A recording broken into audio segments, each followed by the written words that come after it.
সিরাজগঞ্জ শহর রক্ষা বাঁধকে সবুজায়নের লক্ষ্যে বৃক্ষপ্রেমীরা চারা রোপণ করছেন, সেই দৃশ্য দেখাতে চাই আপনাদের। এবং বিস্তারিত জানাতে আমাদের সঙ্গে যুক্ত হচ্ছেন আমাদের সহকর্মী গোলাম মোস্তফা রুবেল। রুবেল, শুভ সকাল। শুভ সকাল রুবেল। শুভ সকাল জুবাইর এবং মিমি, সেই সাথে সকালে বাংলাদেশের সকল দর্শকদের। প্রিয় দর্শক, আপনারা জানেন যে ইতিমধ্যেই কিন্তু যমুনাতে পানি বৃদ্ধি পাচ্ছে।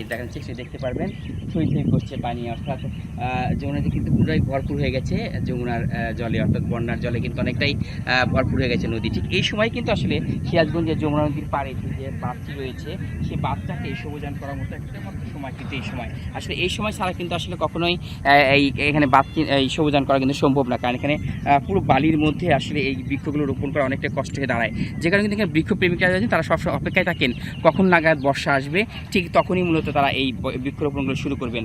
ঠিক বর্ষা আসার সাথে সাথে কিন্তু এই বাঁধটার পাশে কিন্তু তারা এখন বৃক্ষরোপণ করেন, পাশাপাশি পুরো শহরটাকে কিন্তু আসলে তারা বৃক্ষে ভরপুর, পুরো সিরাজগঞ্জটাকে বৃক্ষে ভরপুরের জন্য তারা কিন্তু একদম প্রতিশ্রুতি নিয়েছেন। যেখানে সকাল থেকে কিন্তু আসলে দেখতে পারবেন যেখানকার যারা রয়েছেন তাদের মাঝে কিন্তু সেই বৃক্ষ বিতরণ এবং তাদের সাথে নিয়ে এখানে বৃক্ষরোপণ সব কিছু করে যাচ্ছে এখানকার যারা আয়োজক। তারা আসলে আমি কথা বলতে চাচ্ছি যারা মূলত আয়োজক, সেই আয়োজকের সাথে কথা বলার চেষ্টা করছি, যারা কিনা সকাল থেকে আসলে সেই বৃক্ষগুলো এখানে রোপণ করছেন তাদের সাথে আমি কথা বলতে চাচ্ছি যে দীর্ঘ সময় তো আসলে আপনি এই সিরাজগঞ্জ শহরটাকে সবুজায়ন করার জন্য কাজ করে যাচ্ছে, আজ একদম বাঁধের পাড়ে এসে কেমন লাগছে?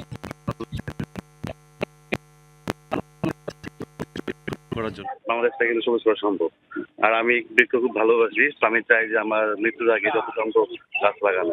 আচ্ছা আচ্ছা, প্রতিটি স্কুলে কেন বিতরণ করছেন? আপনি একটু দেখেন, এখানে কিছু বাচ্চা আছে, আমরা যদি তাদের ভিতরে যদি এই সচেতনতামূলক প্রচারটা করতে পারি, তারা কিন্তু একটা সময় যে আমাদের দেশটাকে কিন্তু রক্ষণাবেক্ষণ করতে পারবে। এই জন্য আপনি করছেন। আমার সাথে একজন বৃক্ষপ্রেমী আছে, যিনি কিনা তার স্বল্প আয়ের ভিতর থেকে প্রতি মাসে যে কিছু টাকা দিয়ে তিনি বৃক্ষরোপণ করেন। আছে এই কাজটি আপনি কেন করেন? এই কাজটি করে দেখেন, দ্রুত বিশ্বের জলবায়ু দ্রুত পরিবর্তন হচ্ছে। এই বৃষ্টির সময় বেশি বৃষ্টি হচ্ছে, আবার খরা মৌসুমে তাপদাহ যাচ্ছে।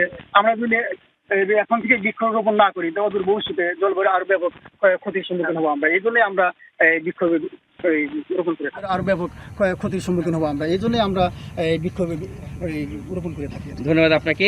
এই যে সাত সকালে এসে আপনি এরকম যে একদম সবুজায়ন বৃক্ষ নিচ্ছেন, কেমন লাগছে আপনাদের কাছে? ভাই অনেক ভালো লাগছে ভাই, আমরা চাই বাংলাদেশ সবুজ ভরে যাই। আচ্ছা আচ্ছা, আমরা সুন্দরভাবে শ্বাস নিতে পারি।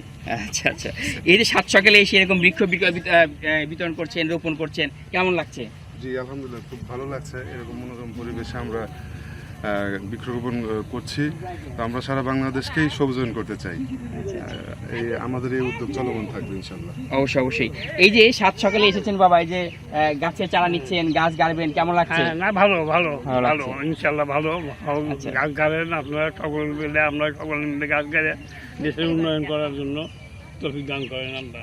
আচ্ছা আচ্ছা বাবা, এই যে এই বাঁধটাকে পুরো গাছে ভরপুর করতে হলে আর কি করতে হবে?